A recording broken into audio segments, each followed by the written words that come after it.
الحمد لله رب العالمين والصلاة والسلام على رسوله الأمين وعلى آله وصحبه الطيبين الطاهرين.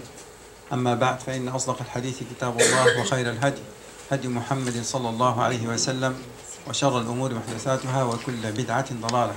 ثم أما بعد، أيها الكرام، السلام عليكم ورحمة الله وبركاته. Inshallah, this is our second session, and as it was mentioned, we'll be talking about As Salat, the prayers. We have about 8 units. We won't be able to cover everything, but inshallah I will try to cover as much as I can, and inshallah the rest you can go through it, and I can also suggest to you some readings, that books that you can read, which would help you a lot inshallah in understanding the thing that we did not cover. Right. As-Salah, prayer. First of all, if I ask you to define Salah to me, what is Salah? What is the definition of Salah?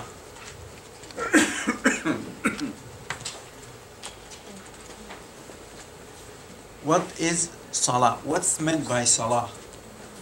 We all know that literally Salah means dua or supplication. But as a technical term, what's meant by Salah? What is the Salah? Success. Falah. Huh? It's one of the ibadah. Huh? It's one of the ibadah. One of the ibadat. طيب, zakah is a ibadah, hajj is a ibadah. You know, there are many types of ibadah.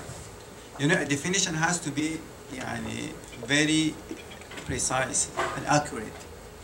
So what is the Salah? Just think about the Salah and define it in like few words. Yes. Action of prayer. Action of prayer. طيب. Now, you know, in the definition, you have to avoid repeating the same word that you are defining in your definition. Okay? So, just think about the Salah and try in few words to define it. That make a definition that make it distinguished from the rest of the ibadat. طيب. The Salah is composed of what? Of sayings and actions, right? But there are many other acts of worship that share the same. It has sayings and actions. Like for example, Hajj. You say the talbiyah, right? You make dua, you say your dua. You circulate around the Kaaba. So they share the same things, okay? But what's unique about the Salah, that the Salah, it starts with takbir and ends with taslim. So the best definition for the Salah is sayings and actions that starts with takbir and ends with taslim. Starts with takbir and ends with taslim, and in between you say and recite and act. Okay? Inshallah, we're going to cover all the basic acts, all the basic things related to the Salah, inshallah. And also we will talk about how to correct the mistakes in your Salah, and also we'll talk about the different types of the Salawat, the different types of prayers, and the Salatul Jama'ah and Salatul Jum'ah and other related issues, inshallah. The first topic we're going to talk about this unit is the shurut of as-salah. Shurut as-salah. Shurut as-salah means the prerequisites or the preconditions, the conditions that need to be fulfilled before you start your salah. Before you start your salah. Okay. Wajibat as-salah. The obligatory acts or the obligatory actions in the Salah. And those are the actions that are obligatory to perform in your Salah. Okay. We'll talk also about Arkan al-Salah, and those as the essential components of the Salah. Those as the basic and essential components of the Salah, and the Sunan of the Salah, or the recommended actions of the Salah. Inshallah, this will be covered the arkan, wajibat, and sunan, inshallah, will be covered later on in the second unit. But in this unit, inshallah, mainly we'll be talking about shurut as-salah, or the prerequisites of the salah. Right. Now, before talking about what are the prerequisites of the salah, we need to see the differences between shurut, wajibat, arkan, and sunnah. Okay? Now, shurut as-salah, the prerequisites of the salah, those are the obligatory actions that need to be fulfilled before you start your salah. For example, having the intention is a prerequisite for the salah. But you need to have the intention before you start the salah. Wudu is a prerequisite. You need to have wudu before you start the salah. So the prerequisites or the shurut are the obligations that need to be fulfilled before you start your salah. Before you start your salah. Okay?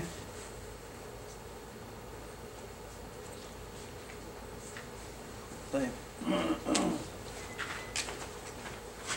طيب. The wajibat of the salah. Now, the arkan of the salah, or the essential components of the salah, those are the basic elements of the salah. Okay. And wajibat also are obligations. But the difference between arkan and wajibat, that the essential components or the arkan, if someone left a rukun or an essential component intentionally or non-intentionally, this will invalidate his salah. Okay.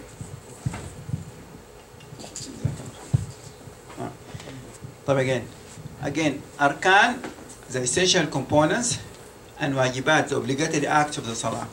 Both of them are obligations that need to be fulfilled in the salah.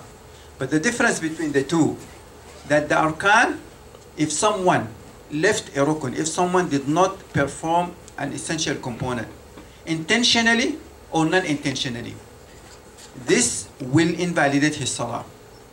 But for the wajibat, if someone non-intentionally left a wajib, he can fix it and his salah won't be invalidated. Okay? Why? Because the arkan are the essential components. You know the word rukun in Arabic means like a pillar. Imagine the salah like a building raised on those pillars. Okay. If you do not have a major pillar, then the building will collapse. So the basic obligations in the salah are called arkan, and the other types of obligation, which is, yes, it's obligatory to perform it, but it is not as essential as those arkan or those essential elements of the salah. And here this shows the difference between the arkan and wajibat. So if someone forgot to perform a rukun, an essential component, he has to do two things. First of all, he has to make it up. Secondly, he needs to make two sajda after the taslim. While if he left a wajib, what he needs to do only to perform two sajda before taslim. Now inshallah we're going to talk about all those details later on.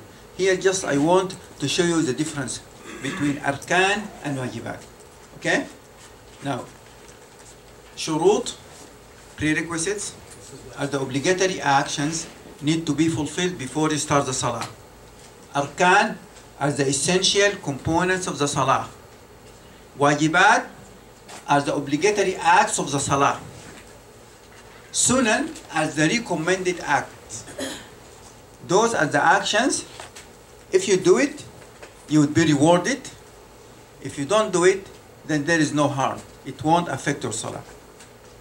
Okay? Example, raising your hands up to the shoulders or up to your ears at the beginning of the salah, according to the majority of the scholars. This action is considered to be sunnah or recommended, which means that if you do not do it, your salah is valid, but doing it will increase your reward. You will get more reward. Okay? So shurut, arkan, wajibat, and sunan. Prerequisites, essential components, obligatory acts, and recommended acts. طيب, there's a sunan. طيب, the prerequisite of as-salah. There are 6 prerequisites. Inshallah, I'll go through them first briefly, and then we'll discuss each one of them. Now, the first prerequisite for or of the salah is an-niyyah, which is the intention. To have the intention in your heart. This is the first prerequisite. But the second shart or the second prerequisite, دخول وقت الصلاة, that the time of the prayer having begun, because we cannot pray before the beginning of the time. So this is the second prerequisite, the second condition. The third condition, being in a state of purity from hadath. We talked about this last week. To be in a state of purity from hadath. What is hadath? Who can remind us with this? What's meant by hadath? It's a state of being. If someone, for example, used the bathroom, he cleaned himself, he cannot pray. Why? Because he's in a state of hadath. This is a state of minor hadath. He needs to make wudu. Okay, so the third is being in a state of purity from hadath. The fourth, being free of najasa, physical impurity, on one's body, clothing, or place where he's going to pray. The fifth is to face the direction of Mecca, the Qibla. And the sixth prerequisite is covering the awrah. Covering the awrah. There are certain parts in our bodies need to be covered when we pray. Those are the 6 prerequisites, the 6 preconditions, which mean that those 6 conditions need to be fulfilled before we start our salah. Okay, اتفضل يا the fourth one, okay. Madrasa. There is a place where one is praying, right? Being free of madrasa. Now we see every now and then people are praying on the roadside, on the field. There could be dogs, littering, or human littering. How can you free that out of that? The key word here is could be. We said last week, the general principle, certainty is not removed by doubt. All the airs is assumed to be clean and we can pray on it. Because the Prophet ﷺ says, وَجُعْلَتْ لِيَ الْأَرْضُ طَهُورًا وَمَزِيًّا, that Allah made this earth for me and my ummah as a means of purification, because you can make tayammum, and a masjid, a place to pray on. Okay? So any part of earth is considered to be pure and clean, unless you are certain you saw something that you saw a najasa or you smell it. Okay? But if you see like fluids or anything, you should assume it as clean, unless otherwise proven. Okay? So you just pray. Those are the 6 prerequisites for the salah. The first one, which is the intention and an-niyyah. In Arabic, the word niyyah derived from the word nawa. Nawa or nawat. This seed inside a date, a piece of date, the seed inside is called nawa. It is concealed, that you cannot see it. No one can see the intention, because it should be concealed in one's heart. Okay? So intention, and literally the word intention or niyyah in Arabic means the purpose of something, the aim or purpose of something. This is the little meaning of an-niyyah. But as a technical term, the intention means performing the ibadah, seeking the pleasure of Allah. Seeking the pleasure of Allah. Because Allah subhanahu wa ta'ala says, وَمَا أُمِرُوا إِلَّا لِيَعْبُدُوا اللَّهَ مُخْلَصِينَ لَهُ الدِّينَ. They were commanded not but to worship Allah with sincerity. Okay? This is the general meaning of intention. To do the action for the sake of Allah. If you remember last week I said, in order for an action to be accepted by Allah subhanahu wa ta'ala, it should fulfill two conditions. Sincerity, and to do it in accordance to the Sharia, to the way of Muhammad sallallahu alaihi wasallam. Okay? Those are the two conditions.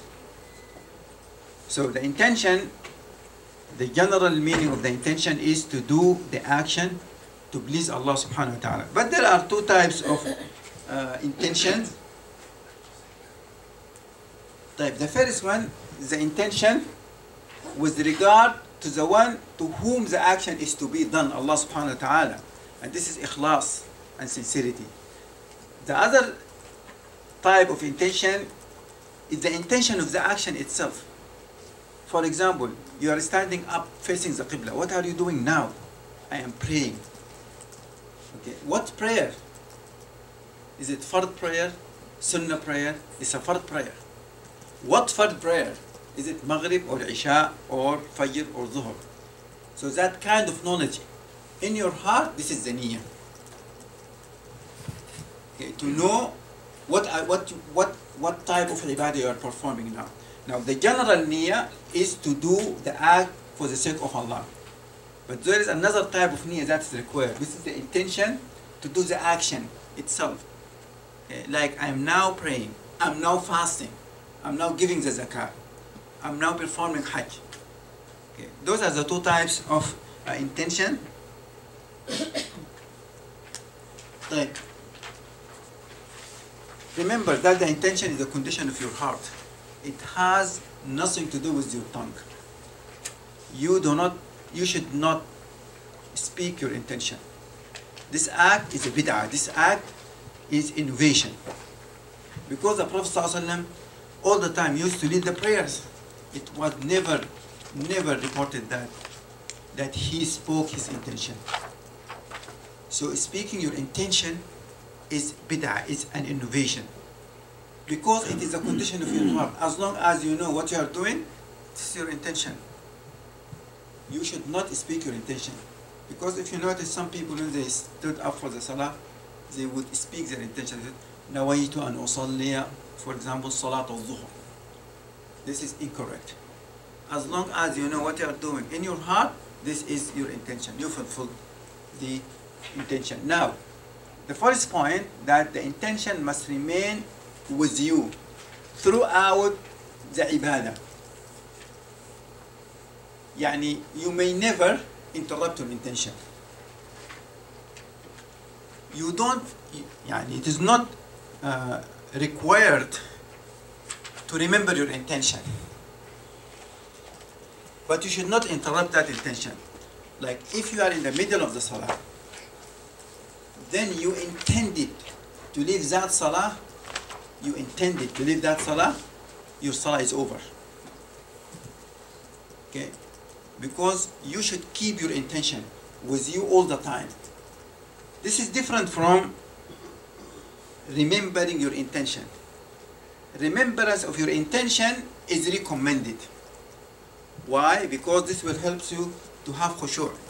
But sometimes, and this, I'm talking about myself and every one of us, in the middle of the salah, you might even forget what salah you are praying. Right?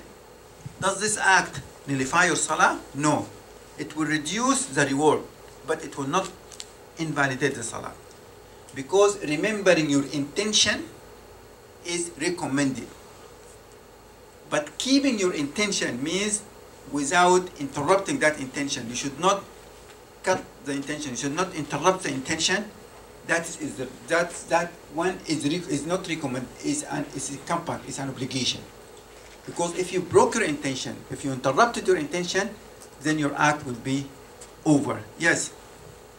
So two questions. One, when you're saying that it should not be, you cannot use the tongue to make intention. Yes. So when somebody says something with their heart, oftentimes their tongue moves as well. Is that okay, even if it's not being said out loud? No. When we say saying, it means that you move your lips and tongue. Okay? Whether out loud or quietly. This is what's meant by saying. But if you are saying your intention with your heart, this is not saying, this is not qawl. Okay? Yeah, but I'm talking about when someone utters a word with his mouth, even, quietly. This is bid'ah. You should not do that. What in your heart, this is your intention. I know what I'm doing now. I'm standing up to pray Salat al-Zuhr. This is my intention. I made wudu at home, walk to the masjid to pray Salat al-Zuhr. This is the knowledge that I have in my heart. This is my intention. This is what's required. Now, if that intention is absent, or was absent during your prayer, it won't affect the validity of the salah. As long as when you started the salah, you had that intention in your heart. Then in the middle of the salah, the intention was absent from your heart. Because we get busy, shaitan came to us, remember this, okay? As I said, sometimes you might forget what salah we are praying. It will reduce the reward of the salah, but it will not affect the validity of the salah. And also, if you're praying, let's say, sunnah and fard together, one after the other, if you forget to intend for one or the other, meaning, let's say, instead of making intentions for fard, you say, I'm praying sunnah now, does that affect that as well? Not you say, in your heart now, yeah, the knowledge you have in your heart that you are praying sunnah. But you want to pray fard, right? No, it won't count as fard prayer. Okay? Because you need to have this intention before saying Allahu Akbar. In your heart, you should know in your heart that you are praying Zuhr prayer before you say Allahu Akbar. Because it's a prerequisite. Prerequisite means need to be fulfilled before you start the salah. Okay? طيب. The third point, that the intention of the muqtadi is the follower, the one who prays behind the imam, does not have to be the same as the intention of the imam. Example, you may be praying Dhuhr prayer behind someone who is praying Asr prayer. That's acceptable. And there are many proofs for that. Another example, during the nights of Ramadan, for example, sometimes you might come late to Salat al-Tarawih. Okay? Then you enter the masjid, they are praying Tarawih, and you do not pray Salat al-Isha. You can join them with the intention of Isha. Now, I am praying Isha behind an imam who is leading the followers in Salat al-Tarawih. The intention in my heart to pray Salat al-Isha. Now, Salat al-Isha is an obligatory prayer, is a fard prayer. Tarawih is a sunnah prayer. Yes, I can have the intention of praying fard behind someone who is praying sunnah prayer. Why? Because the intention of the follower, the muqtadi, does not have to be the same as the intention of the imam. What is the proof for that? It was mentioned in both Al-Bukhari and Muslim that Mu'adh ibn Jabal, radiyallahu ta'ala, he used to pray Salat al-Isha with the Prophet sallallahu alaihi wasallam in his mosque, in his masjid. Then after that, he goes back home and he led his people, because they are new Muslims, in Salat al-Isha again. He already done with Salat al-Isha. Now what he's doing now for him is a nafil prayer. But people behind him, they're praying with the intention of Isha. Okay, and this is a proof that your intention does not have to be the same like your imam's intention. Is it clear? So the niyyah of Muaz radiallahu is having nafil with that. I'm sorry? The niyyah of Muaz radiallahu Yeah. having nafil. Of course, because he is already done with Isha. We are only required to pray Isha once. He did Isha with the Prophet ﷺ. When he goes back, he led the people for Isha again. But he is praying a sunnah prayer, a nafil prayer. But for them, it is fard prayer. So this is very strong proof to this principle, that the intention of the muqtadi does not have to be the same as the intention of the imam. Yes? Good, Ross. Well, that's it.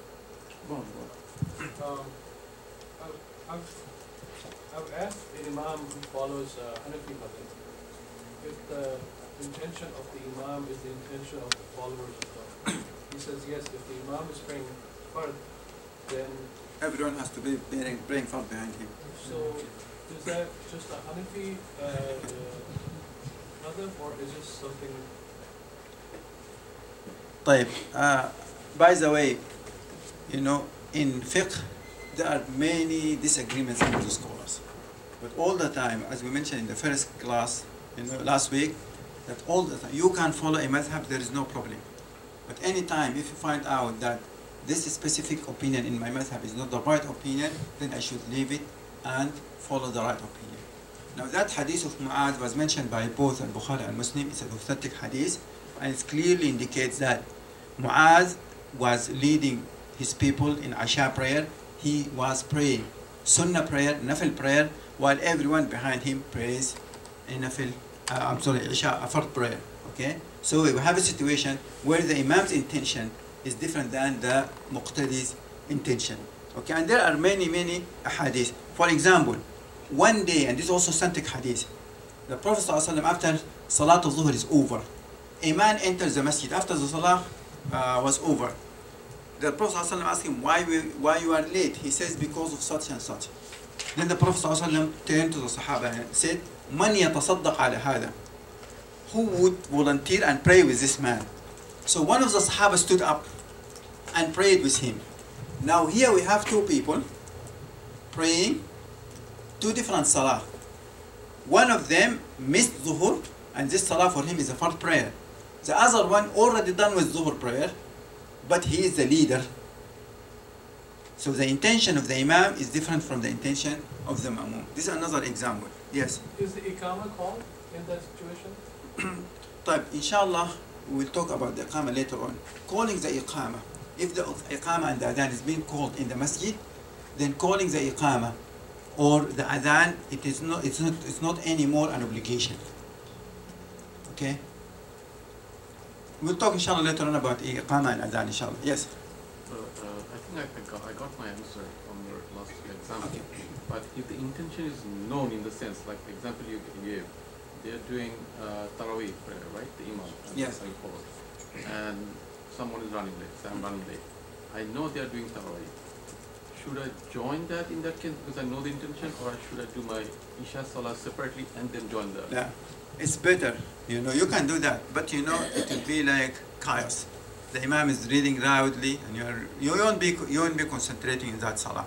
It would be better if a group of people enter the masjid and Isha prayer is over. They should not start their Isha prayer.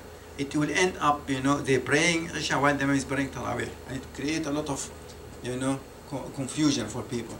It's better for them to wait until the Imam stands up for Tarawih. Then they should join him with the intention of Isha. Pray 2 rak'at with him. Once he made the taslim, then they can stand up and make up the rest of the prayer. This would be the best choice. But if you choose to do it by yourself, you can do that. But you know, you won't be concentrating in the salah because you'll be praying, and the Imam will be reciting loudly Tarawih prayer. You won't be, you know, concentrating in that salah. Yes, sister. Is it correct that you should not make intentions to make a fard prayer behind someone who's making a sunnah prayer? I'm sorry, you said it's. I said, is it correct that you should not make intentions to pray a fard prayer behind someone who's making a sunnah prayer? No, this is incorrect because this is exactly what we had mentioned. That you know the intention of the Imam does not have to be the same like the intention of the Ma'mum, the Muqtadi, the follower.